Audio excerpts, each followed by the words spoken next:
প্রবাসের নতুন প্রজন্মে শিশুদের মধ্যে মাতৃভাষা বাংলা শিক্ষার আলো ছড়িয়ে দেওয়ার লক্ষ্যে শান্তাকলমা বাংলাদেশিদের উদ্যোগে গত শনিবার উদ্বোধন করা হয় বাংলা একাডেমি অ্যান্ড স্কুল।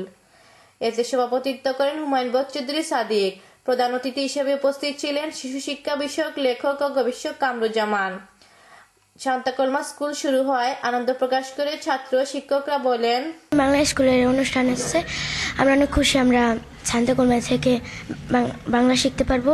আমরা অনেক খুশি এখানে বাংলা স্কুল বানাইছি, আর আমরা এখানে বাংলা আমার মাতৃভাষা শিখতে পারবো।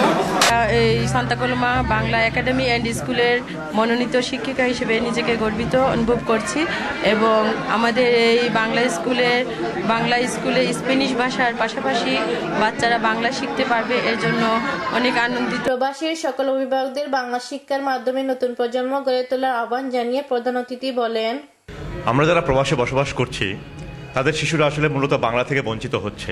এটা যখন আমি উপলব্ধি করলাম তখনই আমি বাংলা নিয়ে গবেষণা শুরু করি এবং আদর্শ বাংলা নামে যে প্যাকেজ প্রোগ্রামটি তৈরি করা হয়েছে এটিতে প্রবাসের সমস্ত শিশুরা যারা 4 বছরের ঊর্ধ্বে যে কোনো শিশু বাংলা পড়তে, লিখতে এবং বুঝতে সহজে পারবে বলে আমি ধারণা করছি এবং বিগত 3 বছরে ইউরোপের অন্যান্য দেশেও এর ব্যবহারে আমি বেশ সাফল্যের সাথে সাড়া পেয়েছি। আমি আশা করছি যে আপনারা যারা প্রবাসে আছেন তারা আপনাদের শিশুকে বাংলা ভাষায় আকৃষ্ট করে তুলুন, কারণ বাংলা ভাষা যদি তারা না জানে তাহলে তারা আমাদের কাছ থেকে হারিয়ে যাবে অনেক দূরে। এছাড়া প্রবাসের বসবাসরত সকল ছাত্রছাত্রীদের বাংলা বই ও শিক্ষার উপকরণ দিয়ে সহযোগিতা করার জন্য বাংলাদেশ সরকারের প্রতি জোর দাবি জানানো হয়। অদিতি দাস তুলি, ATN বাংলা, বার্সেলোনা, স্পেন।